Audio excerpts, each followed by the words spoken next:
Intentaré ser lo más breve posible. Imaginemos que queremos definir una palabra. Por ejemplo, el significado de la palabra circunspección en el DRAE nos la define como prudencia ante las circunstancias para comportarse comedidamente. Ahora, si usamos una mayéutica un tanto exagerada y nos vamos a cuestionar cada palabra, cada parte de esta definición, nos darían aún más definiciones. Entonces llegaríamos a tal punto en el que ese proceso se repetiría por cada palabra, es decir, es como tener una mano y en los dedos tener más manos con más dedos y por ende con más manos. Entonces, tomando en cuenta siempre que la duda inicial fue simplemente el significado de una palabra. Entonces, la solución que nos brinda el lenguaje, en este caso los diccionarios, es que tengamos conocimientos previos, que es conocer las palabras con las que se define la palabra esta principal. Entonces, el lenguaje tiene ciertas verdades que ya no se deben cuestionar, o más que todo porque convenimos que son ciertas. En matemática pasa algo bastante parecido, con una cierta extrapolación un poco más académica, porque en matemáticas para demostrar algo debemos basarnos ya en algo más, y este algo más debe ser demostrado. Pero sería así sucesivamente. No, porque en lo más básico, en lo más retórico de la matemática, recóndito de la matemática, encontramos los axiomas, que vendrían a ser enunciados que tomamos como válidos, con los que se puede llegar a verdades mucho más fortificadas, más estructuradas, mucho más complejas, que pueden ser desde un teorema hasta una teoría en general. Entonces había un señor en Egipto, en Alejandría, en el 320 a.C., que se llamaba Euclides, que fue el geómetra más influyente, que, que se arraigó mucho a la geometría porque él estudió en Atenas en la escuela de Platón. Y Ptolomeo, que fue el primer, bueno, el Ptolomeo primero, el rey de esa época, le pide a Euclides, conociendo sus conocimientos y tal, que le enseñe geometría a él. Pero le enseña de la manera más didáctica posible, la manera más fácil que él pueda encontrar. Entonces, Euclides de poquito en poquito comenzó a escribir um, ciertos, en sus libretas, ciertas cosas, hasta que comenzó a pasar los 10 volúmenes de su obra principal, Elementos, que fue, bueno, que es el libro por excelencia de la matemática para poder basarnos en toda ella, al menos hasta el siglo XVIII. Entonces, vendría a ser un libro didáctico. Bueno, hay como una teoría de que en realidad Euclides no existió, lo mismo pasa con Pitágoras y Sócrates, que bueno, en este caso decían que era una secta que era muy fan de Euclides de Mégara, que fue un lógico un poco más antiguo, me parece unos 80, 100 años antes. Y bueno, dejando eso de lado, más que hablar de Euclides de persona, estoy hablando de Euclides como un concepto.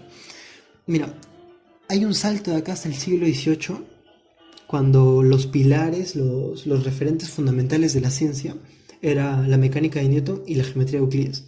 Pensamos que la geometría de Euclides tenía dos milenios y la matemática de Newton, la mecánica de Newton, disculpa, era una novedad para la época. La geometría de Euclides se mantiene gracias a los árabes que la conservaron, y hasta la mecánica de Newton eh, era influenciada por la geometría de Euclides porque sentó base de las matemáticas, y la mecánica claramente tiene matemáticas. No fue más o menos como casi a mediados del siglo XVIII, cuando en 1733 Saccheri Gerolomano, un jesuita italiano brillante, que yo lo veo como muy fan de Euclides, escribe una obra que se llamó Euclides libre de todo defecto. Él quería enaltecer a Euclides, el genio más grande de la historia para él. Entonces, tratando por reducción a lo absurdo las posibilidades de desarrollos geométricos alternativos de sus postulados, que Euclides nos muestra en su obra Elementos, eh, él le salió unos resultados un poco inconsistentes para lo que él encuentra. Él los encontraba como absurdos, pero absurdos entre comillas, porque no eran absurdos del todo. Pasa que desde el punto de vista lógico, es decir, desde un punto de vista más metamatemático, los teoremas que había encontrado Sakeri no eran absurdos, porque aunque parecieran un poco antiintuitivos, son válidos y son consistentes, que esto es muy importante, porque no se contradicen nunca. Sobre todo el quinto postulado. Pasa que el quinto postulado era como el más... Era como un punto débil, así lo definía Euclides, que vendría a ser, parafraseado, que por un punto exterior a una recta solo puede trazarse una recta paralela. Entonces, claro, él quería, Sakeri quería demostrar, quería asumir que podían pasar más de una paralela por P, también implicaba inconsistencias en el sistema. Y claramente, bueno, al menos los, los teoremas, por más extraños que parecieran, ni de ningún modo eran contradictorios. Pasaron 100 años y después de esto, para que se comience a tomar un poco en serio, porque Sakeri no nunca dijo que, o sea, no podía ponerse delante de Euclides en grandeza. Él simplemente lo quería enaltecer y se dio cuenta que los resultados eran absurdos, ahora entre comillas, ¿no? La primera persona que 100 años después empezó a tomar esto en serio y entenderlo tal como una geometría consistente no euclidiana fue Nikolai Lobachevsky, que prácticamente va de la mano con Sakeri, porque está haciendo está haciendo el mismo procedimiento que Sakeri. Un par de años después, en 1832, Bolyai, de manera independiente, también avanzó con esta geometría con la que estaba avanzando Lobachevsky. Y se le llama la geometría hiperbólica, o por sus dos pioneros, la geometría Bolyai y Lobachevsky. Pasa que Gauss, unos años después, él dice que él había llegado a resultados bastante parecidos y consistentes, solo que como que lo habló después y como él era un brillante matemático de la época, había mucho rumor de que era más que todo por los publicistas y tal, pero bueno, igual Gauss lo llega a transmitir a su alumno, Riemann. Y Riemann en 1854 comienza a tomar un camino diferente. Esta es la genialidad, es un cambio que toma después de Sakeri, Lobachevsky, Bolyai. Ya toma el quinto postulado, lo intenta negar de una manera distinta. Pasa que en la geometría sería riemanniana, ¿sí? Él ya lo toma como que no existen paralelas, pues todas las líneas rectas se intersectan y la extensión de cada recta es finita. Mientras en la geometría euclidiana solo hay una recta entre los dos puntos, ¿no? En la riemanniana puede haber más de una, incluso pueden haber infinitas. Así que también resulta posible que dos líneas rectas encierren un área. Claro, esto suena muy dudoso, pero bueno, como dice un conocido mío de matemática que todo funciona, todo encaja, así parezca bastante muy antiintuitivo. Finalmente, entre los años 1868 y 1872, Klein y Beltrami ya logran probar definitivamente. A ver, Klein es el tipo de la botella de Klein.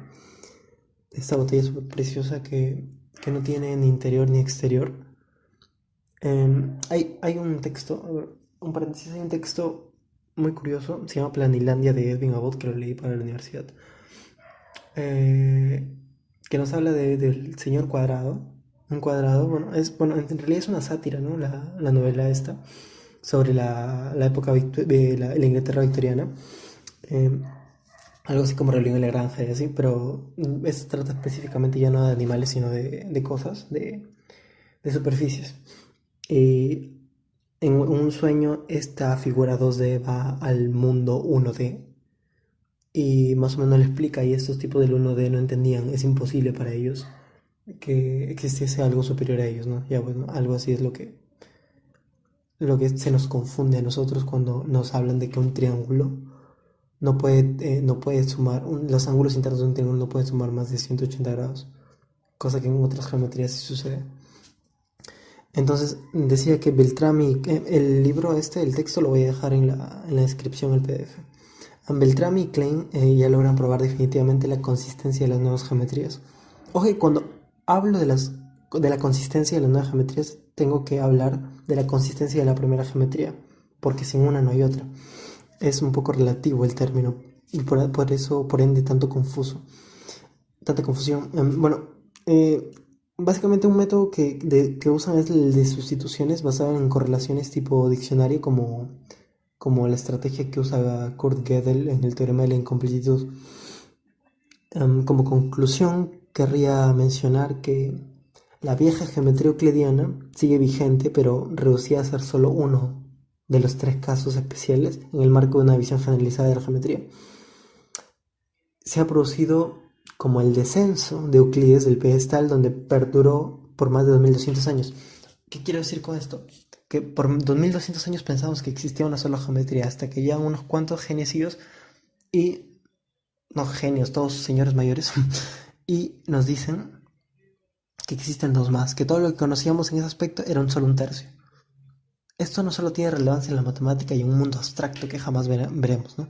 Esto también es realidad porque la geometría riemanniana, esta, esta, no sé, geometría elíptica que usa Riemann, es la que usa Einstein para la relatividad. Y la relatividad es un cambio totalmente drástico en el entender del mundo en cómo lo teníamos antes. Eh, bueno, y